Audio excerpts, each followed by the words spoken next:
Bueno, este video lo estoy trabajando justamente para poder, digamos, dar los conceptos básicos en torno a este segundo bloque que nos está tocando trabajar.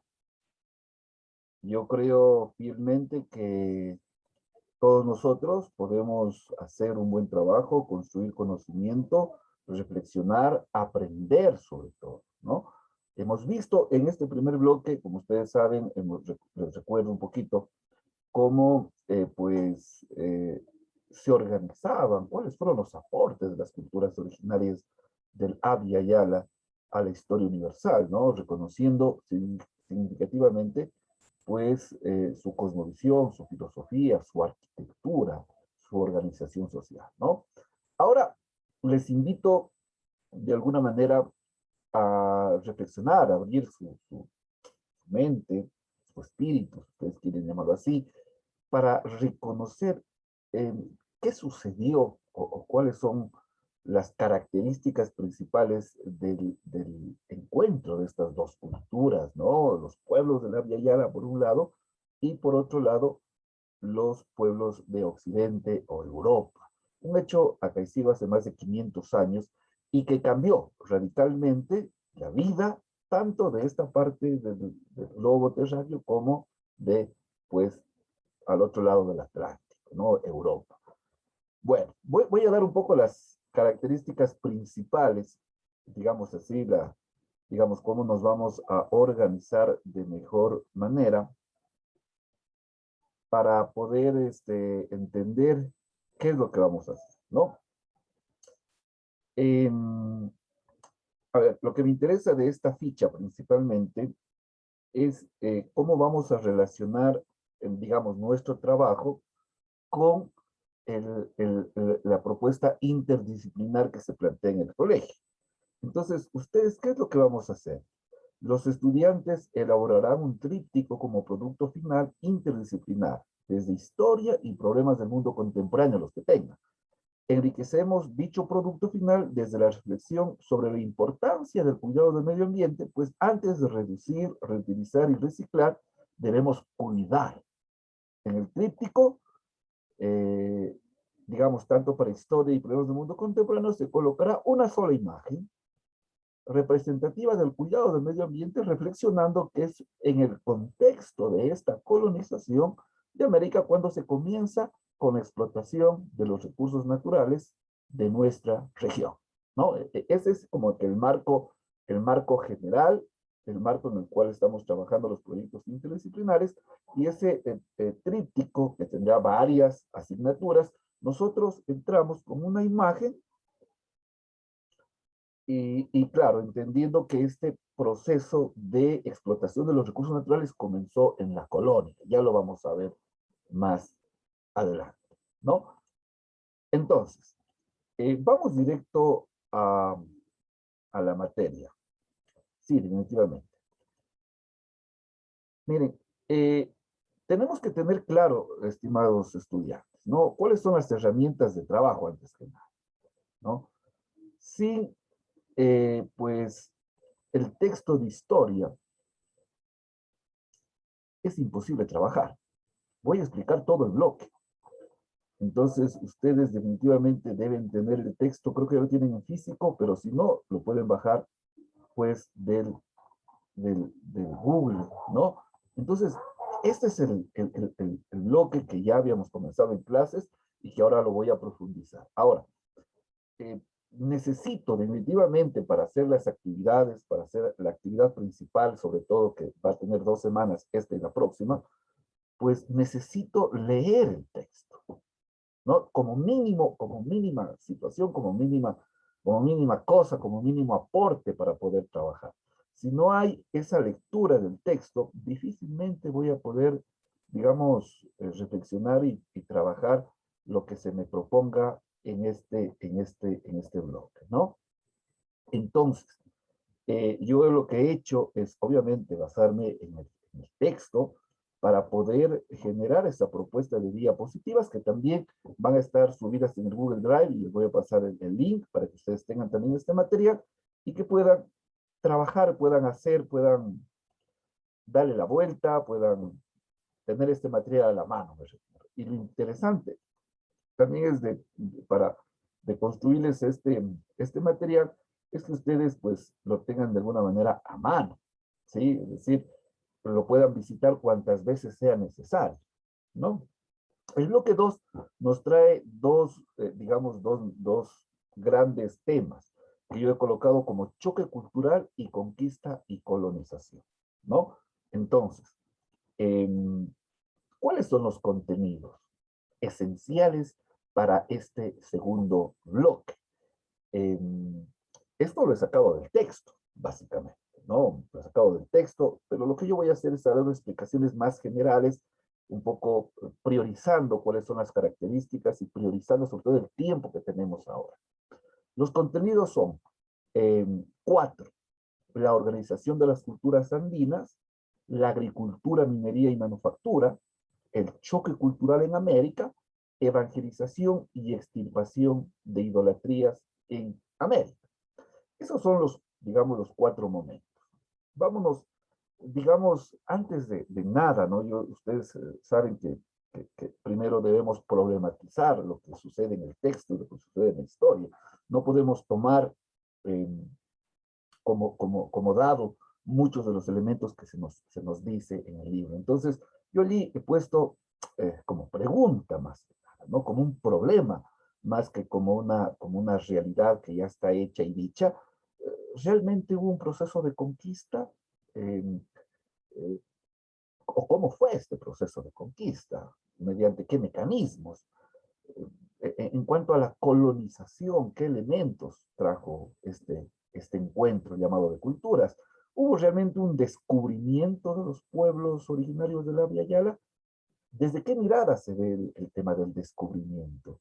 O más bien hubo un encubrimiento. No lo he puesto en signos de interrogación porque más bien lo que me sitúo en esa reflexión, eh, lo que trajo la conquista, yo reflexiono siempre es que lo que hizo es encubrir más bien a estos otros, ¿no? Entendamos, los otros diferentes a los europeos. Estos otros, como veíamos, tenían una cultura, una identidad, una espiritualidad, una religiosidad, una filosofía, una forma de organización social, simplemente se invisibilizó, se lo encubrió, se le puso una tela encima, queremos llamarlo así, para que sea invisibilizado, ¿no? Hubo un proceso, chicos, de invisibilización de al otro, ¿no?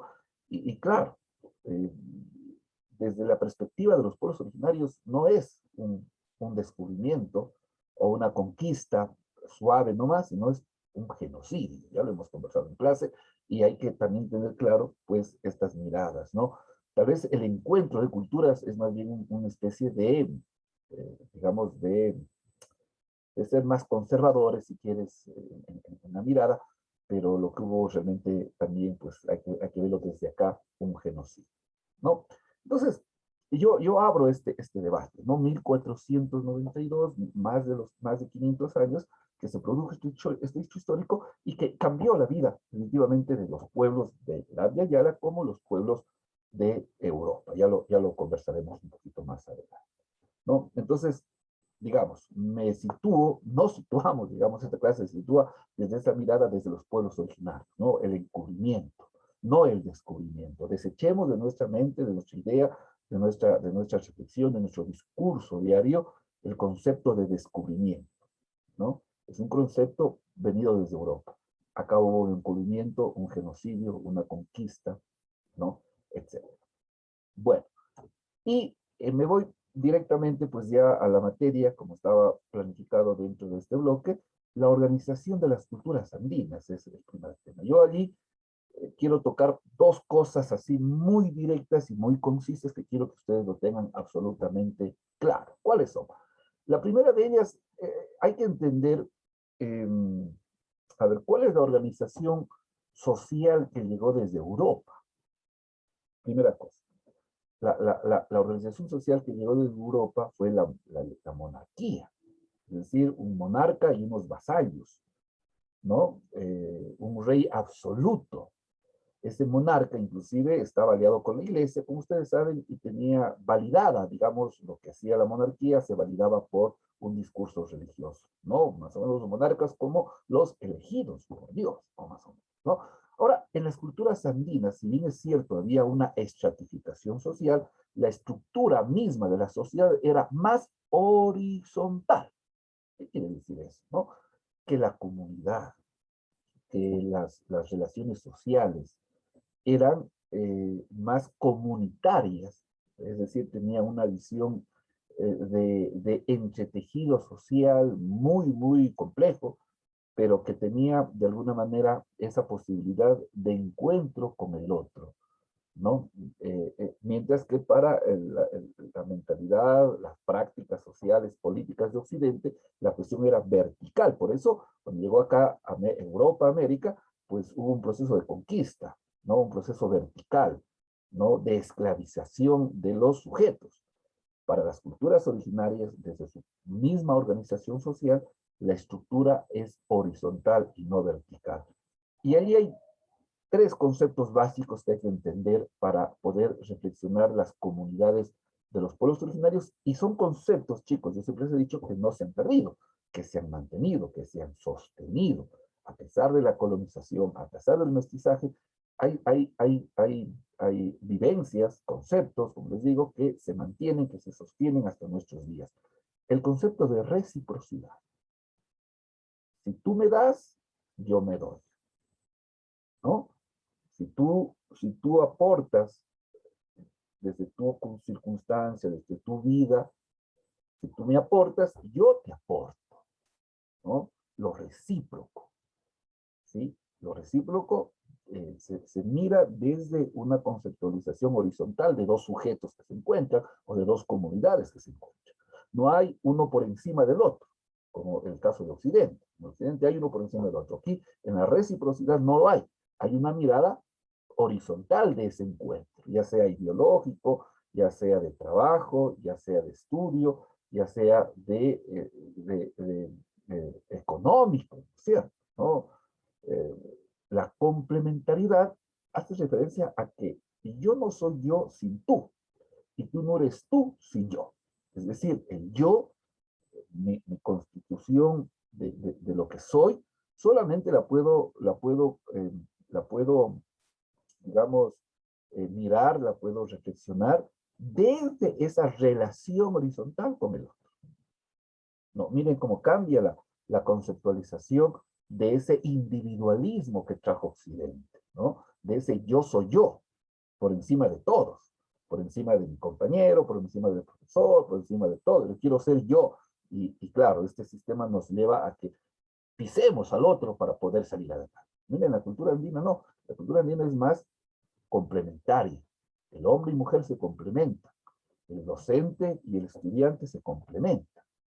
Y eso nos trae a otro concepto de la unidad, de la cohesión social. Entonces, estos son los preceptos o los conceptos, y más que conceptos, las vivencias de los pueblos originarios que cuando llegaron los pueblos europeos se chocaron. Miren, ahí hay dos visiones diferentes de lo que es la sociedad del ser humano, porque como les decía, Occidente, Europa, lo que hace es eh, eh, imponer esa mirada donde hay un sujeto que controla, que manda, que dice y que lo hace todo, ¿no? Acá vuelta es un sentido más comunitario, ¿no? ¿Y cuáles son estas prácticas que nos han quedado hasta nuestros días? Y seguro más que uno de ustedes ha participado de esas prácticas, ¿no? La minga como una concepción, como una vivencia comunitaria, ahí nadie tiene el poder, todos tienen el poder, porque todos participan en esa minga, ya sea en la recolección de la siembra, ya sea en una zanja, en una sequía, saca, ¿no? Y claro, entonces ahí se reproduce un concepto también muy, muy interesante, que es el Aini, como el Randy Randy. El Aini, el dando, dando se llama, ¿no? El Aini es el trabajo, pero el trabajo no cualquier trabajo, el trabajo comunitario, ¿no? Imagínense si nuestra sociedad viviera o hiciéramos las cosas bajo la minga.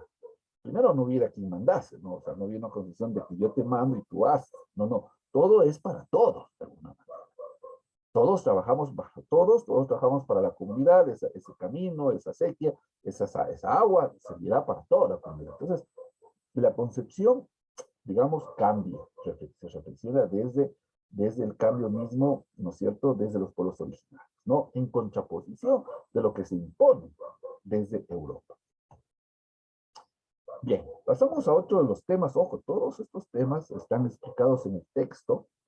Pues tienen que leer el texto para hacer los resúmenes, tienen que leer el texto, tienen que mirar este video. Bueno, el control vertical de los pisos ecológicos es un concepto, es un estudio hecho por un historiador, etnógrafo llamado John Moore.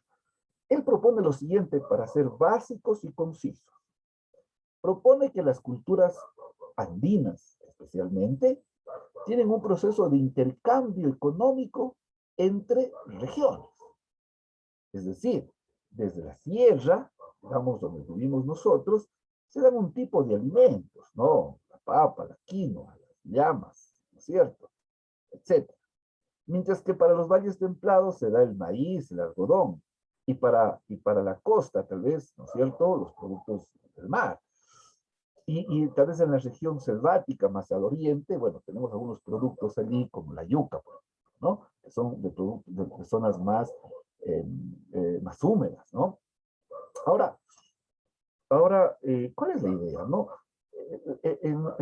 Antes de la llegada de los conquistadores, digámoslo así, estas culturas, las culturas de los Andes, pues se relacionaban interregionalmente. No había un proceso de intercambio. Es decir, si yo tengo maíz y algodón que es propio de las zonas templadas, pues lo podemos intercambiar con papas y quinoa, que es más del altiplano, más de la sierra, ¿no?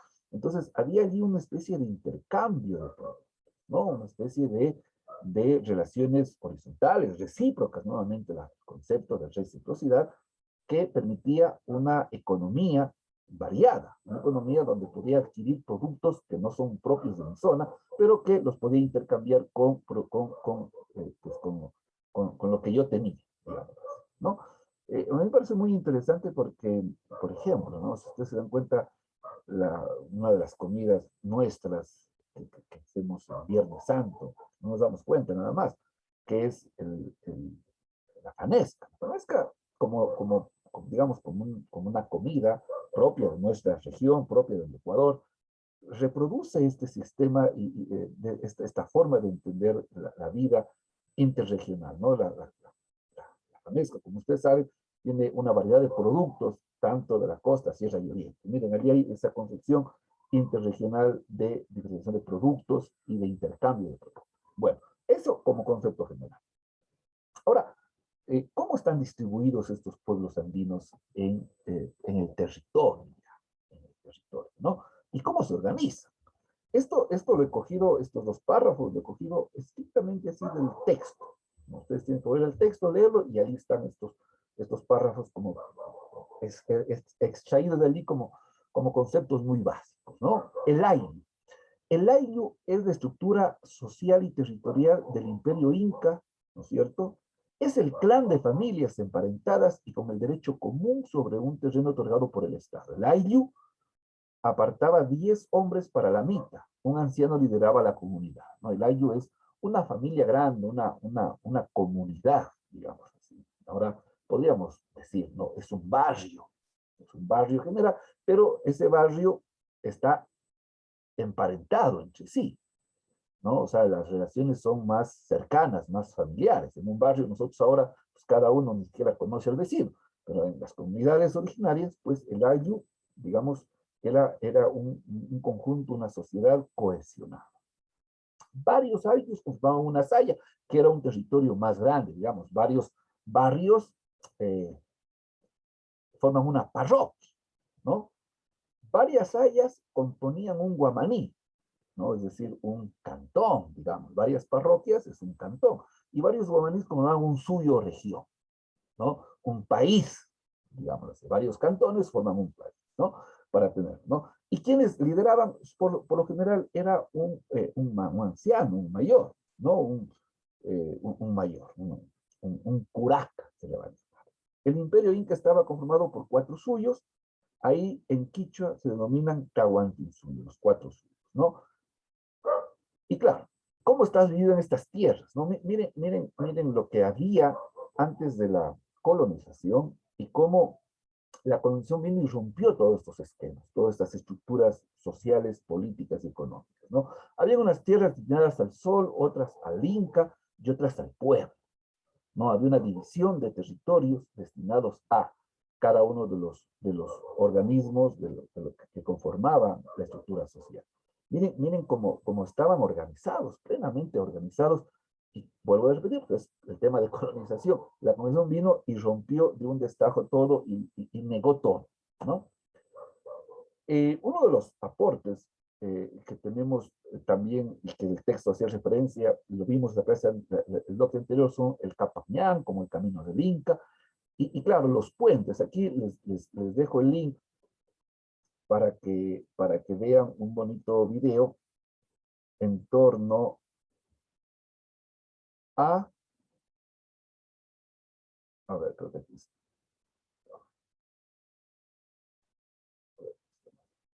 Ya. En torno a los puentes incas. Me gustaría que lo vean. Les dejo el link allí para que ustedes lo puedan mirar, para que vean cómo se organizan las comunidades, digamos, reproduciendo este sistema de organización social en base a la minga, pero para construir un puente. Imagínense lo que es construir un puente en medio de los Andes, manualmente, sin ninguna tecnología contemporánea, sino utilizando la minga justamente y utilizando digamos, la tecnología de nuestros pueblos originales. Les dejo ahí este link para que lo revisen, no lo vamos a ver ahorita, ustedes tendrán que mirar. No, entonces, volvamos. Ahora, vamos a este otro tema que es muy importante dentro de la mirada de los pueblos originarios, que es la agricultura. Y hoy voy a proponer una mirada rápida, concisa y directa, ¿no?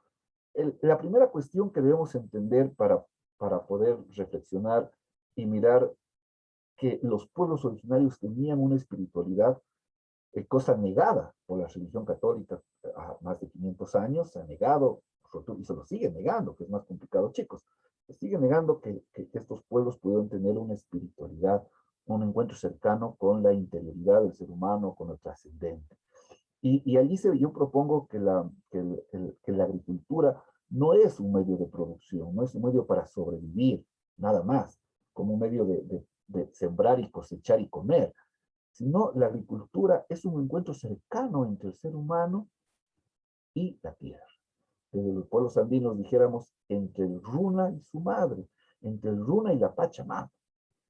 Por eso es tan sacra la tierra.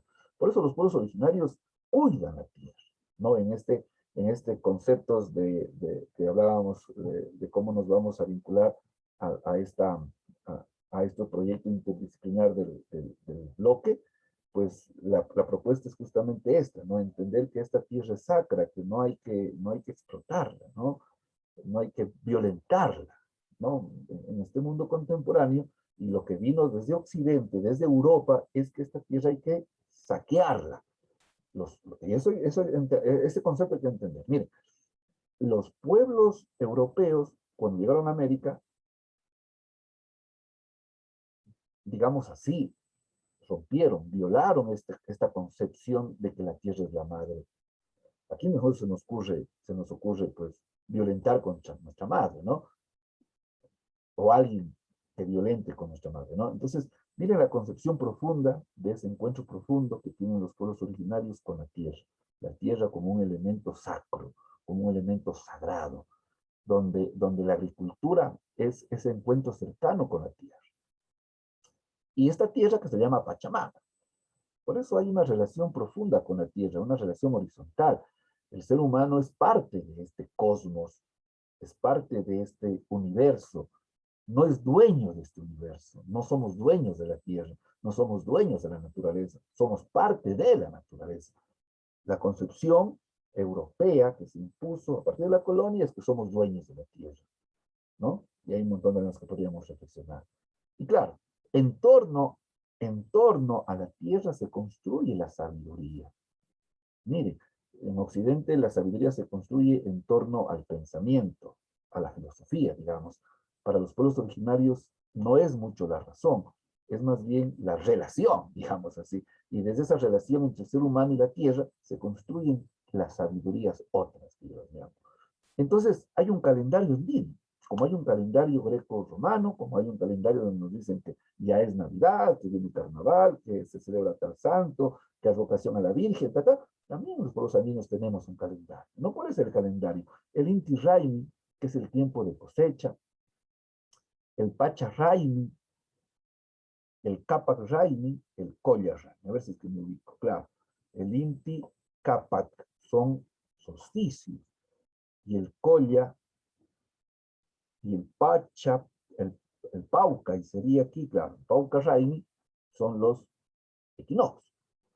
En el Inti se cosecha, en el Capac se redistribuye, en el Colla Raimi es para básicamente agradecer al agua, es el tiempo del agua, y el Pacha, el Pauca Raimi sería aquí, ¿sí? Paucay, Paucay, aquí está Paucay, Pacha, Pauca Raimi. El Pauca Raimi es el tiempo de la fecundidad de la tierra. ¿Se dan cuenta? ¿No es cierto? Cómo se organiza el tiempo mismo. Por ejemplo, nosotros estamos ahora en noviembre, el Huayna Pacha, que es el tiempo de los, el Arma y Pacha, no es el, perdón, es el, se me fue. Es el tiempo de los muertos también para el mundo andino, Huayna y Pacha, ¿no?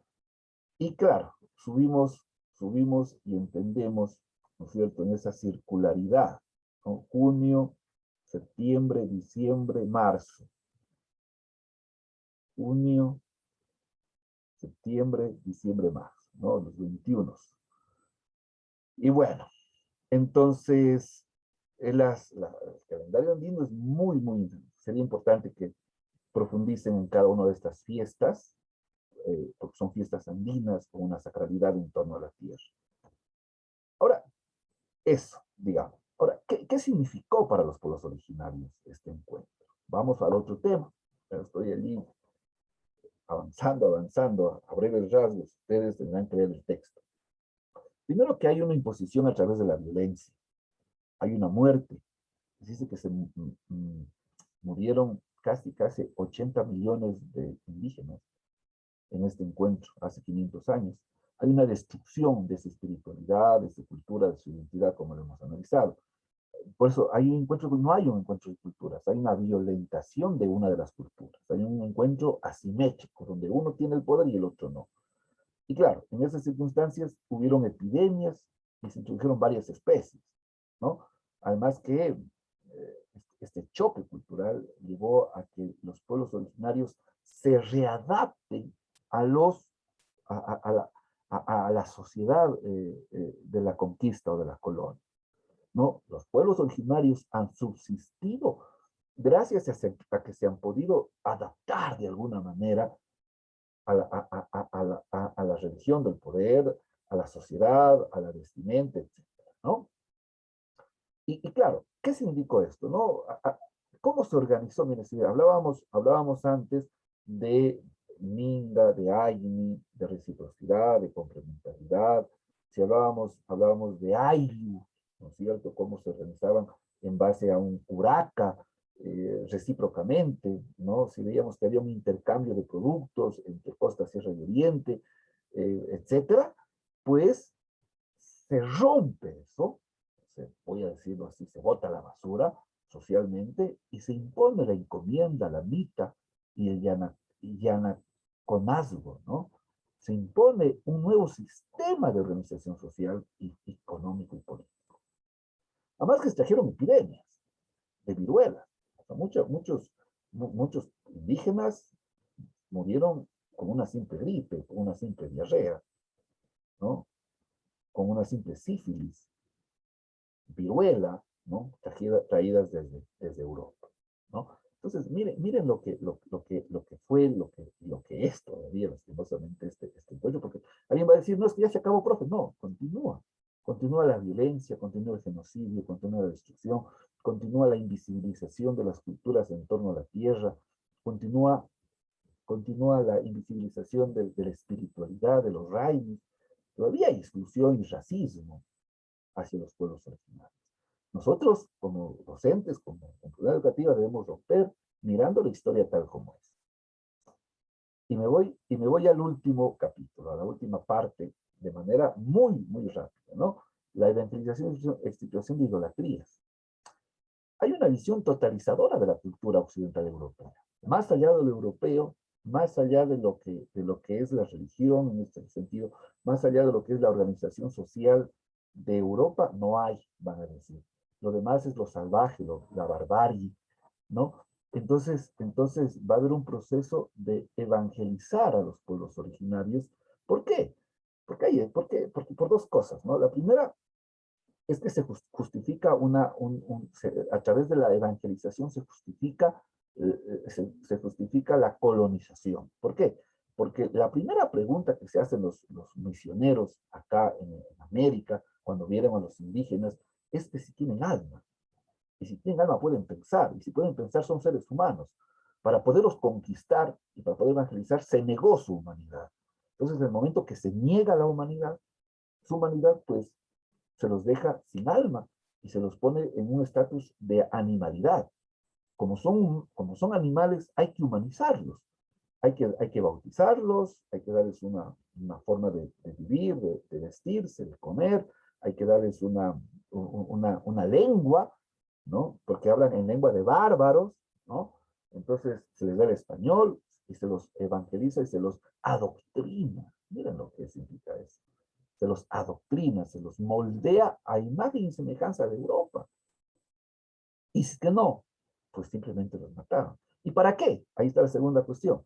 Para poderlos controlar, porque son mano de obra barata. Mano de obra que simplemente podemos utilizarla a nuestra conveniencia. Ya hemos visto que hay prácticas rituales en torno a la tierra, prehispánicas. Eso simplemente se anuló, ¿sí? Y se impuso una nueva religión, que es la católica cristiana que tenemos hasta nuestros días. Yo, como conclusión de todo lo que hemos hablado, bueno, ahí les invito a ver a Bartolomé de las Casas, quien es de Sepúlveda. También quería, ahí les voy a poner un link sobre el poema Boletín y Elegía de las Mitas de César Dávila Andrade. Sería interesante que lo escuchen para poder tener una idea de cómo se extirpó, cómo se ultrajó la cultura de nuestros pueblos originarios. Como una conclusión así muy, muy general de este bloque, yo plantearía que ha habido sigue habiendo, ¿no es cierto?, este choque entre dos formas de entender el mundo. Por un lado, la minga, el aini, la reciprocidad, la complementariedad, la unidad, la visión comunitaria, la visión de los pueblos, la visión donde la tierra es nuestra madre, la visión donde pues somos parte de esta Pachamama, somos parte de esta naturaleza, no somos dueños, se contrapone definitivamente a la visión occidental de la vida, donde hay un solo Dios, ese Dios se impone por la fuerza, donde la tierra es un medio de producción, no es nuestra madre, y donde pues el otro va a ser útil para mí, el otro no es el otro un sujeto, es un objeto, es una cosa, ¿no? Y nos han creado individualistas, nos han creado con una sola mirada donde yo salgo, hay un egocentrismo ahí. Bueno, eso les dejo, esto les dejo. Y tienen que revisar esta propuesta de clase una y otra vez para poder tener claro y leer el texto, y esto lo vamos a seguir trabajando en clases ya con pequeños extractos de algunos videos, de algunas cosas que voy a llevar a colación en las clases. Un abrazo fraterno, todos los estudiantes de los terceros de bachillerato. Un abrazo, que estén bien.